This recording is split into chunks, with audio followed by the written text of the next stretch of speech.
오늘은 우리 마태복음 11장 25절로 30절을 함께 교도하겠습니다. 신약성경 마태복음 11장 25절은 17쪽에 있습니다. 17면 마태복음 11장 25절, 제가 25절을 먼저 받들겠습니다. 그때 예수께서 대답하여 이르시되 천지의 주제이신 아버지여, 이것을 지혜롭고 슬기 있는 자들에게는 숨기시고 어린 아이들에게는 나타내심을 감사하나이다. 내 아버지께서 모든 것을 내게 주셨으니 아버지 외에는 아들을 아는 자가 없고 아들과 또 아들의 소원대로 계시를 받은 자 외에는 아버지를 아는 자가 없느니라.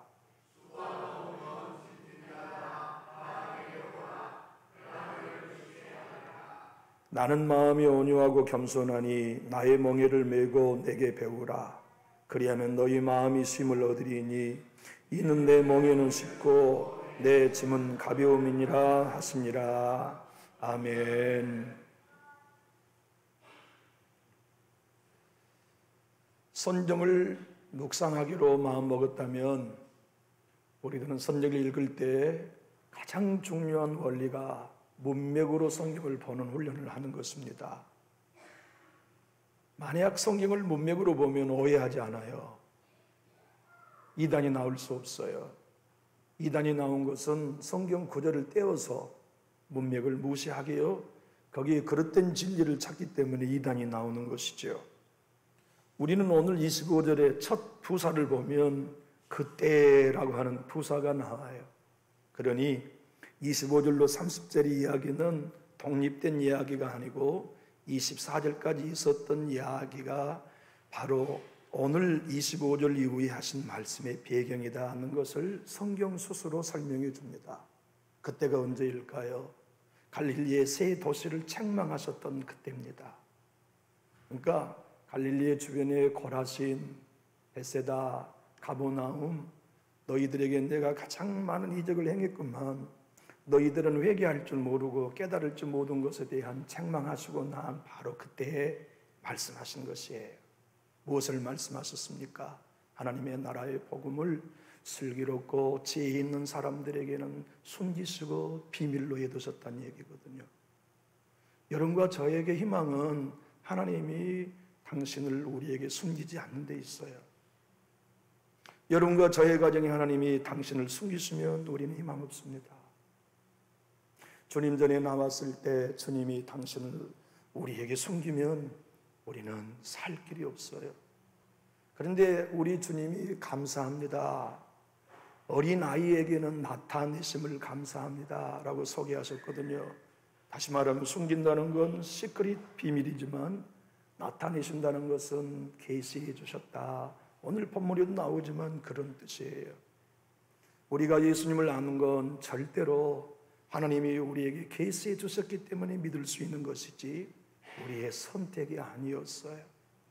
주님께서 여러분과 저의 지각을 열어서 예수님을 알도록 나타내 주시고 성령을 경험하도록 나타내 주시고 하나님을 알 수 있도록 나타내신 이 계시의 은혜 때문에 여러분도 예수 믿게 됐어요. 저도 예수 믿고 있어요. 우리 한 사람 한 사람 하나님 발견 못합니다. 우리는 하나님 못 찾아요. 우리는 하나님의 나라를 가는 길을 찾을 수 없어요. 하나님이 우리에게 찾아오시고 당신을 나타내 주셔야만 볼 수 있고 만날 수 있고 깨달을 수 있지요.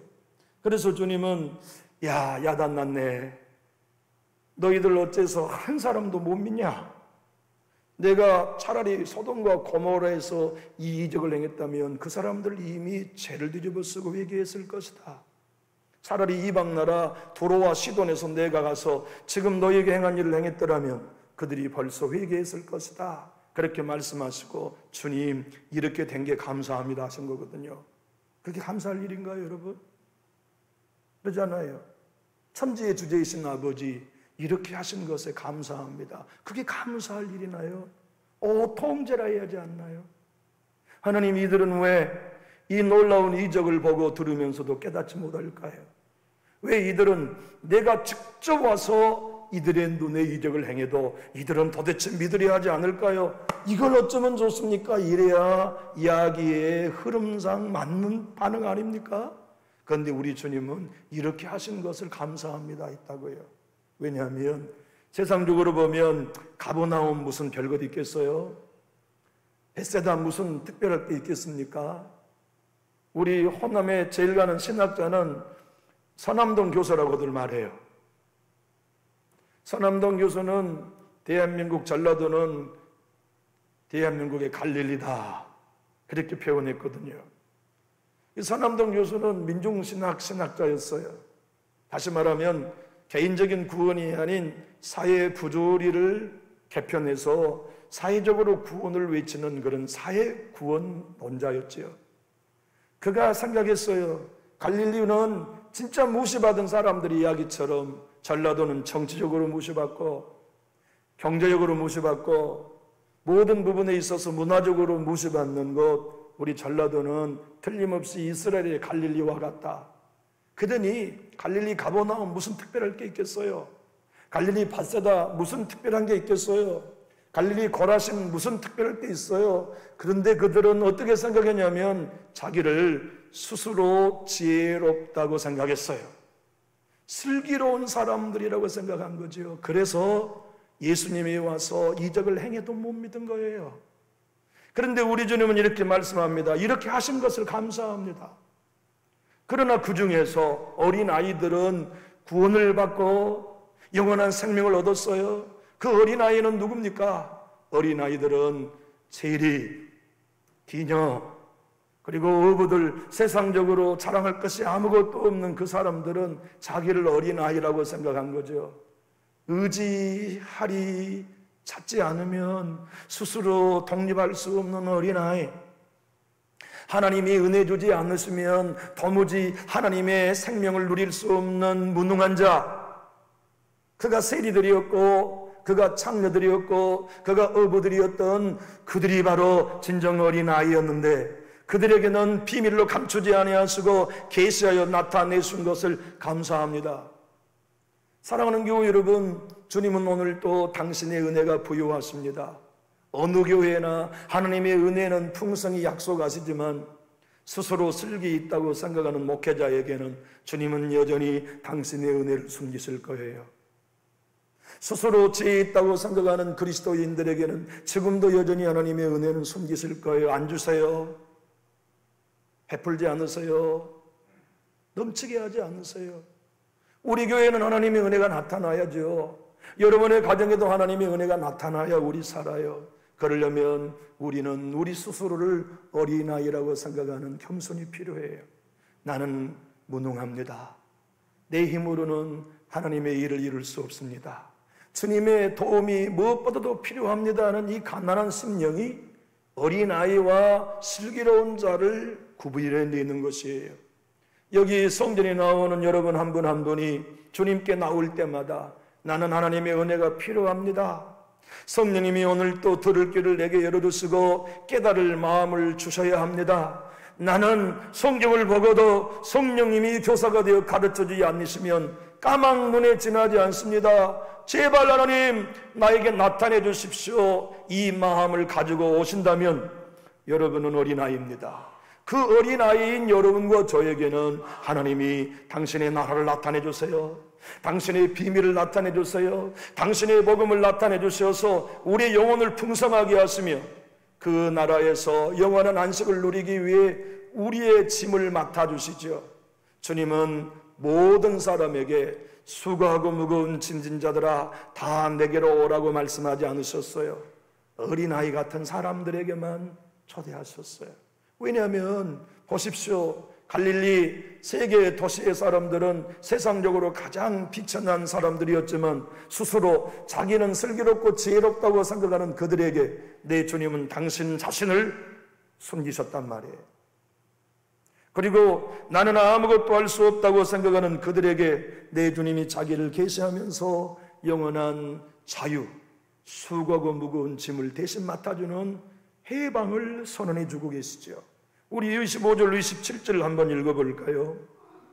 시작. 그때 예수께서 대답하여 이르시되 천재주제이신 아버지여, 이것을 지혜롭고 슬기 있는 자들에게는 숨기시고 어린아이들에게 나타내심을 감사하나이다.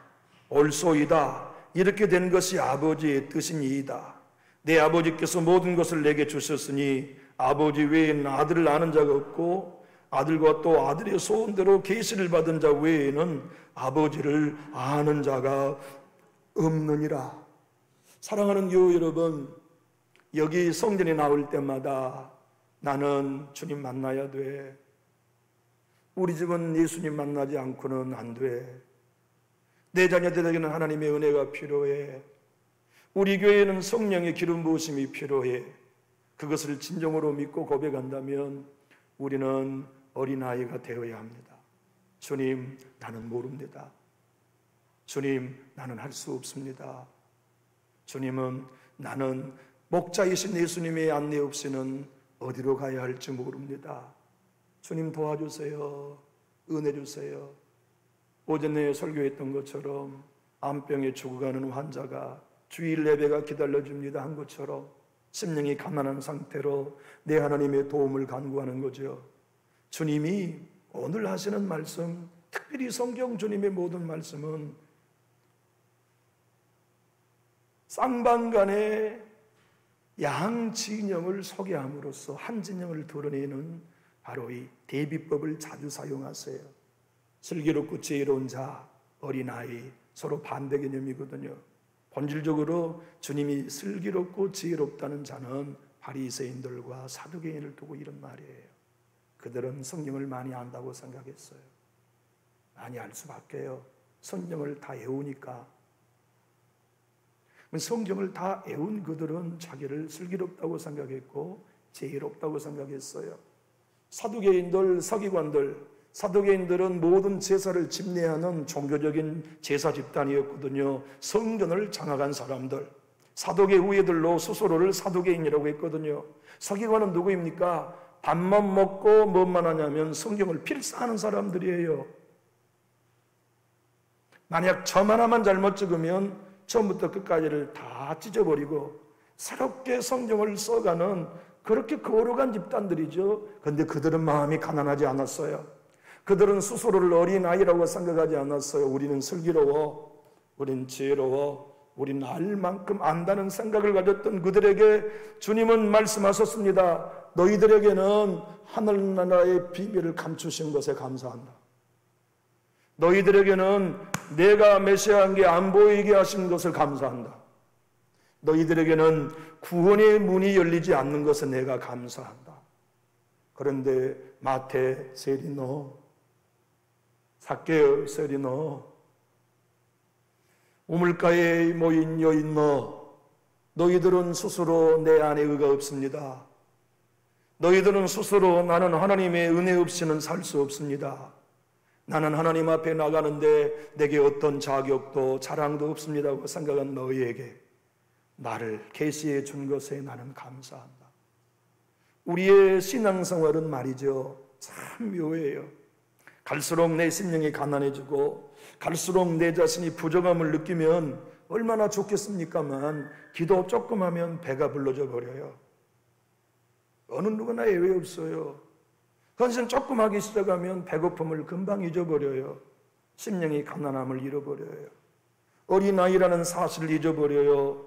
그래서 우리는 끊임없이 가난한 심령이 되기 위하여 주님이 가르치는 복음의 비밀, 자기를 부인하는 법이 그래서 필요한 법이지요.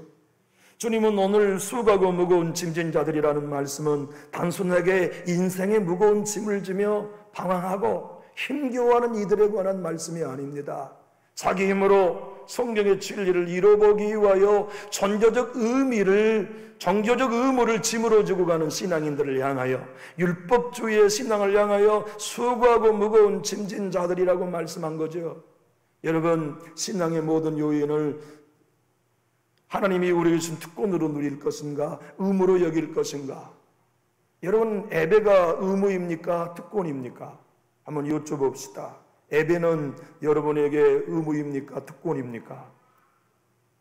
조현준 집사님, 예배는 집사님에게 의무입니까? 특권입니까? 만약 의무로 생각한다면 집사님은 예배가 무거운 짐입니다. 예배가 수고하고 무거운 짐이 됩니다. 그러나 예배가 기다려줘요. 예배 때마다 은혜 받아요. 예배 때마다 지쳐있는 마음에 힘을 얻어요. 그 사람은 무거운 짐이 아닙니다. 영광의 자리가 되는 것이죠. 기도가 여러분 의무입니까? 특권입니까? 의무라고 생각하는 사람은 기도가 수고하고 무거운 짐입니다. 그러나 내가 기도함으로 하나님과 친밀해지고 기도함으로 하나님을 만난다, 하나님과 교제한다고 느끼는 사람은 기도는 특권이지요. 헌금이 여러분에게 의무입니까? 특권입니까? 정말 헌금을 의무로 생각하는 사람은 교회가 삥 뜯은다고 생각해요. 진짜로 그래요. 절대로 과장이 아닙니다. 교회가 여러분 삥 뜯은 곳입니까? 교회가 여러분의 삶의 물질을 어느 정도 훔치는 것인가요?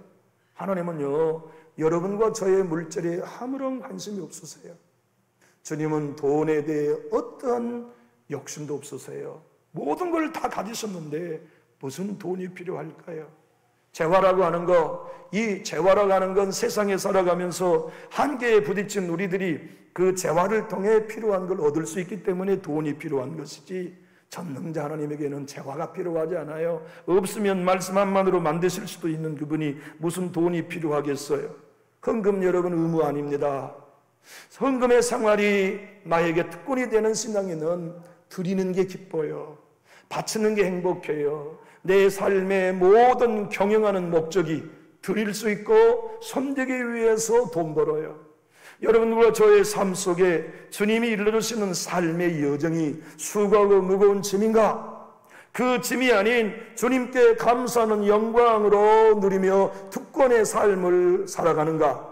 그것은 무엇으로 아느냐? 예수님이 당신을 숨기셨느냐, 나타내셨느냐로 알 수 있어요. 주님께서 여러분이 선정을 펼칠 때마다 복음을 숨기지 아니하고 나타낼 수 있는 축복된 인생이 다 되시기를 예수님 이름으로 축복합니다.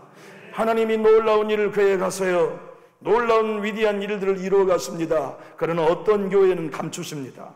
그 교회는 어쩌면 빌딩에 있는 교회일지도 몰라요. 그 교회는 어쩌면 3,000명, 10,000명이 모이는 교회일지 몰라요. 배가 고픈 교회, 하나님의 도우심이 없이는 아무것도 이룰 수 없다고 느껴서 주님 앞에 자신을 내어놓는 교회는 주님이 언제나 당신의 계획을 나타내세요. 당신의 능력을 나타내시고 당신의 놀라운 권세와 계획들을 숨기지 아니하시고 나타내시는 거죠. 우리 교회가 주님이 나타내신 은혜 안에 있기를 원하시면 우리 큰 소리로 아멘 하실까요?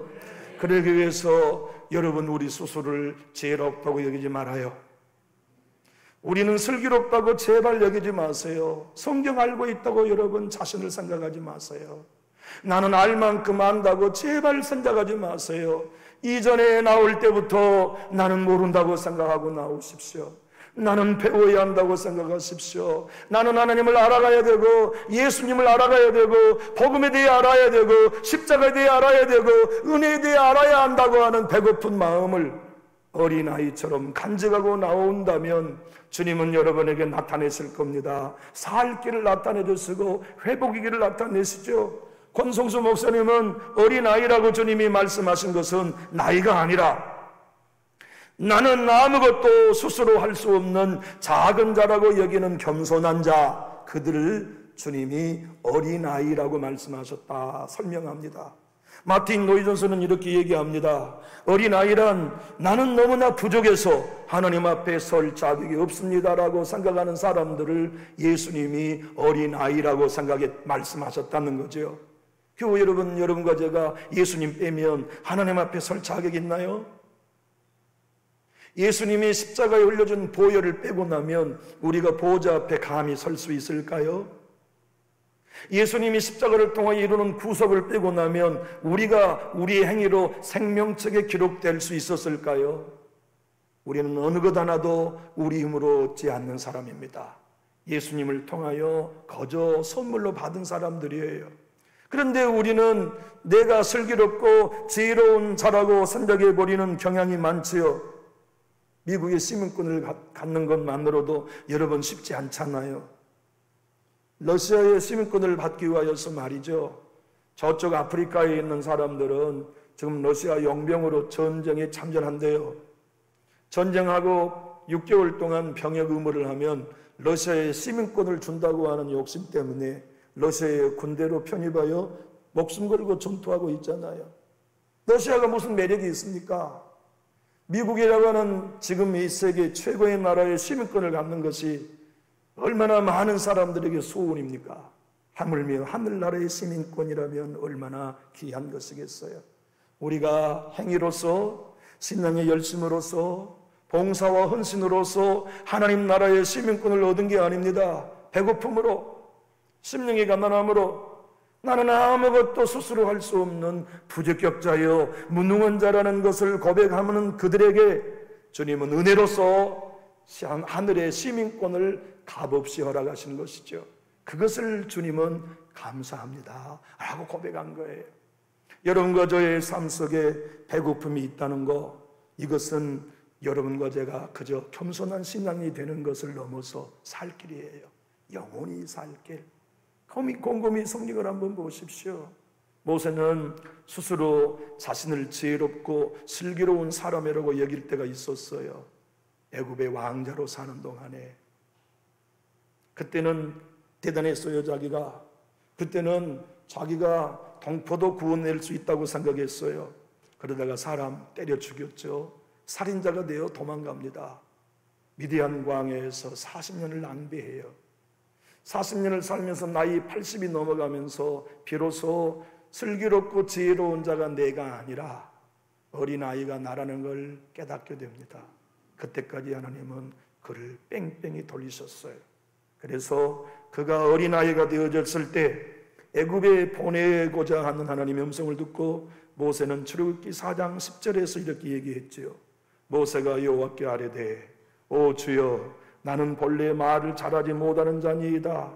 주께서 주의 종에게 명령하신 후에도 역시 그러하니 나는 입이 뻣뻣하고 혀가 둔한 자라는 사람은 어린아이가 된 사람만 가능해. 자기의 무능을 발견한 사람만이 나는 본래 말을 잘 못하는 자입니다. 나는 입이 뻣뻣하고 혀가 둔한 자입니다. 그가 어린아이가 되었을 때 그의 손에 지팡이를 들려주셨습니다.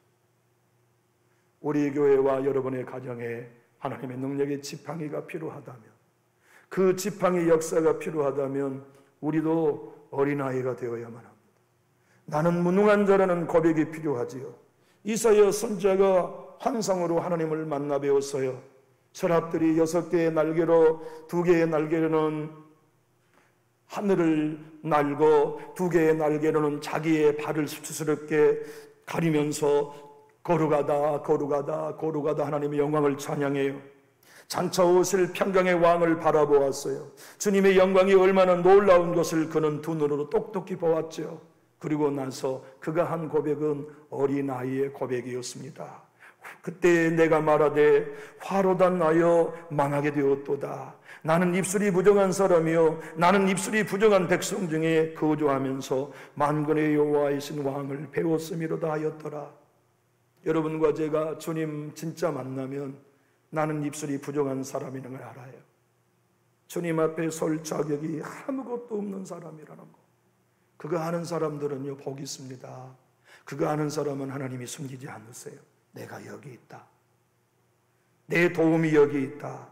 내가 너를 통해 일하리라고 하는 주님의 놀라운 약속들을 나타내 주시죠. 비록 배움은 짧았지만 자기의 성실을 대단함으로 여겼던 사람이 있었어요. 어부였어요. 베드로. 그는 고기잡이를 했지만 놀고 먹는 사람들을 혐오했어요. 최소한 가장으로서의 자기의 식소를 책임져야 되는 성실함이 온몸에 배은 사람이죠. 새벽부터 밤늦게까지 나가 일하는 사람들. 여러분 어느 누구나 직장과 사업을 하는 사람들은 다 성실하죠. 저는 바닷가에 살아보았어요. 어부들은 정말 성실합니다. 바다를 어부로 사는 사람은요 자기의 삶의 사이클이 바다의 물때와 상관이 있어요. 그러니까 바다를 어부로 사는 사람은 잠자는 시간, 밥 먹는 시간이 정해져 있지 않아요. 물때에 따라 밤 1시에도 나가야 되고 새벽 2시에도 나가야 되고 새벽 1시에도 나가야 되고 자기의 삶을 물때에 따라 성실하게 살아가는 베드로의 삶을 한번 생각해 보십시오. 그는 자기를 지혜롭다고 생각했습니다. 그는 자기를 대단하다고 생각했어요. 그런데 밤새도록 고기 한 마리를 잡지 못하고 있다가 새벽 미미에 아직 땅거미가 가시기 전에 누군가가 모르는 한 낯선 사람이 감히 나에게, 바다에 잔뼈가 굵은 나에게 너 한 마리도 못 잡았지? 네 오른편, 배의 오른편에 그물을 던져봐 하신 주님의 말씀을 마음으로 동의할 수 없었겠지만 거부할 수 없어 그물을 던졌어요. 그런데 그물이 찢어지게 걸렸어요. 어떤 복음서에는 153마리가 걸렸다고도 보고하고 있어요. 그때 그는 알았습니다. 저분이 예수님이구나. 아니 메시아구나. 저분이 다윗의 자손이구나. 그래서 누가복음 5장 8절에 이렇게 고백하지요. 시몬 베드로가 이를 보고 예수의 무릎 아래 엎드려 이르되 주여 나를 떠나소서 나는 죄인이로소이다. 여러분, 어린아이처럼 자기를 낮추고 자기가 얼마나 부적격자인 것을 아는 사람, 그들에게 희망이 있습니다. 그들에게 주님의 은혜는 여전히 나타납니다. 주님의 나라가 바로 그 가정, 그 후손들에게 나타나죠. 우리 교회에 슬기롭고 지혜로운 자 하나도 없고 모두가 다 주님의 은혜가 필요한 어린아이가 저부터 되고 여러분도 다 될 수 있기를 우리 주 예수님 이름으로 축복합니다. 주님이 하신 말씀은 오늘 이것입니다. 그렇습니다. 하나님이 계시해 주지 않으시면 아무도 모릅니다. 하나님이 계시해 주지 않으시면 절대로 모릅니다. 하나님이 계시해 주시는 사람만 하나님 아버지를 알고 아들인 나를 압니다. 여러분과 제가 예수님을 알고 있는 건 하나님이 계시 때문이에요. 계시라고 하는 헬라의 원어의 뜻은요, 뚜껑을 열어 보여주는 거예요. 저는 어릴 적에 홍어 없이 밥을 먹어본 적이 없어요. 식탁에 홍어가 떨어져 본 적이 없어요. 그거 특산 홍어가 말입니다. 이유는 우리 할아버지께서 홍어를 좋아하시니까 홍어를, 흑산 홍어를 대량으로 사다가 거름더미 안에다가 우리 아버지께서 숙성시켜 놓으셨어요. 그리고 나서 숙성이 된 건 우리 아랫목 부엌에다, 아랫목 안방 아랫목의 항아리에다가 홍어 하나를 넣고 거기에다가 밀가루 부대를 뜯어서 거기다 올려놓고 또 홍어 하나를 올려놓고 거기에다 밀가루 부대를 또 찧어서 올려놓고 그렇게 해서 매일 그것을 할아버지께 드릴 때 한 점씩 얻어먹었어요. 그러니 홍어를 얼마나 많이 먹어봤겠어요. 좋은 홍어인지 나쁜 홍어인지, 저는 여러분 홍어가 어느 집에서 홍어가 나오면 이게 흑산 홍어인지 아닌지 저는 구별할 수 있어요. 딱 보면 흑산 홍어인지 아닌지 저는 구별이 가능해요. 인생을 살아가면서 숙성되고 숙성될수록 저와 여러분에게 희망은 뭐냐면 홍어 안에 있는 항아리를 뚜껑을 열어 보여주셔야만 그 안에 홍어가 있는 것을 알듯이 내가 오늘 깨달은 것은 주님의 계시 덕분이야를 알아요. 내가 오늘 주님의 음성을 듣는 건 내 경건 때문이 아니라 하나님이 계시를 열어주신 덕분이라는 걸 알아요. 오늘 내가 성령의 감동을 받는 건 내 열심히 덕분이 아니라 주님이 뚜껑을 열어 보여주신 은혜의 덕분임을 알지요. 그래서 오늘 보면 27절을 한번 읽어볼까요? 주님이 친히 하신 말씀입니다. 내 아버지께서 모든 것을 내게 주셨으니 아버지 외에는 아들을 아는 자가 없고 아들과 또 아들의 소원대로 무엇을 받는 자 외에는요, 계시를 받은 자 외에는 아버지를 아는 자가 절대로 없어요. 그래서 스스로 슬기 있다고 하는 바리새인 너희들은 나를 못 만나는 거야. 어린아이와 같이 세리나 창녀나 어부들은 자기를 낮추기 때문에 하나님이 계시해 주셔서 나도 알고 아버지도 아는 거야. 그것을 알았던 사도 바울은 에베소 교회 성들과 우리들을 이렇게 기도하며 간구합니다. 우리 화면을 보고 에베소 1장 16절로 19절을 읽어볼까요? 내가 기도할 때에 기억하며 너희로 말미암아 감사하기를 그치지 아니하고 우리 주 예수 그리스도의 하나님 영광의 아버지께서 지혜와 계시의 영을 너희에게 주사 하나님을 알게 하시고 죄와 계시의 영이 없이는 아무도 하나님 모릅니다. 알 수가 절대로 없어요. 여러분과 제가 어느 정도 하나님을 알고 있습니까? 그건 계시의 영 때문입니다. 계시의 영께서 홍어 뚜껑을 열어서 그 안에 홍어가 있는 걸 보여줌으로 알듯이 하나님이 성령으로 우리에게 생각과 지각을 열어주심으로써 하나님을 알 수 있는 것이죠.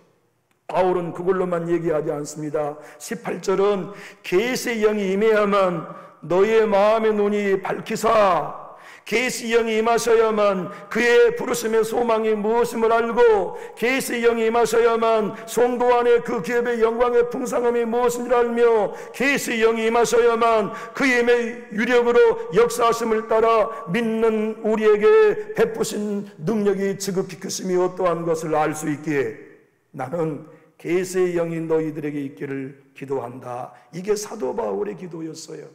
우리 남전육교회 뚜껑이 활짝 열려서 하나님이 보이신 것 다 볼 수 있게 되기를 우리 주 예수님 이름으로 축복합니다. 그러기 위하여 여러분의 신앙의 경륜을 결단코 지혜롭다고 여기지 마십시오. 우리 모두가 주님 전에 나와 살 길은 주님 나는 어린아이입니다. 주님 오늘 또 깨달음을 주십시오. 오늘 또 복음을 알게 해주십시오. 내 눈을 열어주십시오. 나는 계시의 영이 필요합니다. 스스로 슬기 있다고, 스스로 지혜 있다고 생각한다면 그 은혜 숨기실 겁니다. 그러나 스스로 심령이 가난한 자로, 스스로 나는 아무것도 아닌 자라고 생각한다면 예수님의 십자가는 걸림돌이 아니라 우리의 생명을 주는 비밀이 될 거예요. 그래서 사도 바울은 로마서 9장 32절로 33절에 이렇게 말씀했습니다. 다 함께 큰 소리를 읽어볼까요? 어찌 그리하냐? 이는 그들이 믿음을 의지하지 않고 행위를 의지함이라. 부딪힐 돌에 부딪혔느니라. 기록된 바 보라, 내가 걸림돌과 거치는 바위를 시온에 두노니 그를 믿는 자는 부끄러움을 당하지 아니하리라 함과 같으니라. 스스로 지혜 있다고 생각하는 이들에게는 예수가 걸림돌이었어요. 내 주님이, 영광의 주님이, 생명을 주는 예수님의 십자가가 왜 걸림돌입니까? 살 길이요 디딤돌이지. 그런데 성경이 예언한 대로 밧세다, 고라신, 가버나움 그들은 스스로 지혜 있다 하여 예수가 걸림돌이 된 것이죠. 베드로 사도 역시 동일한 이사야서의 예언을 이렇게 증언했습니다. 한번 베드로서 2장 6절로 8절을 읽어볼까요? 성경에 기록되었으되 보라, 내가 택한 보배로운 모퉁이 돌을 시온에 두노니 그를 믿는 자는 부끄러움을 당하지 아니하리라 하였으니, 그러므로 믿는 너에게는 보배이나 믿지 않은 자에게는 건축자들이 버린 그 돌이 모퉁이의 머릿돌이 되고 또한 부딪히는 돌과 걸려 넘어지게 하는 바위가 되었다 하였느니라. 그들이 말씀을 순종하지 아니하므로 넘어지나니 이는 그들을 이렇게 정하신 것이라. 교회 여러분, 우리는 한 사람도 십자가에 걸려 넘어지지 않기를 바랍니다. 예수님의 복음에 절대로 걸려 넘어지지 마십시오. 그 복음을 디딤돌로 삼아 천주까지 건너가십시오. 하나님께서 나타내시는 비밀한 은혜들을 누리십시오. 그 방법은 우리 스스로를 부인하는 데 있습니다. 내가 얼마나 부족한 사람인 걸 아는 가난한 심령이 있습니다. 제발 부탁합니다. 나는 대단한 신앙인이라고 스스로를 여기지 마십시오. 나는 무능한 자, 부족한 자, 주님이 숨기시면 아무것도 볼 수 없는 무기력한 자인 것을 인정하면서 어린아이로 남은 삶을 신앙할 수 있기를 예수님 이름으로 축복합니다. 기도하겠습니다.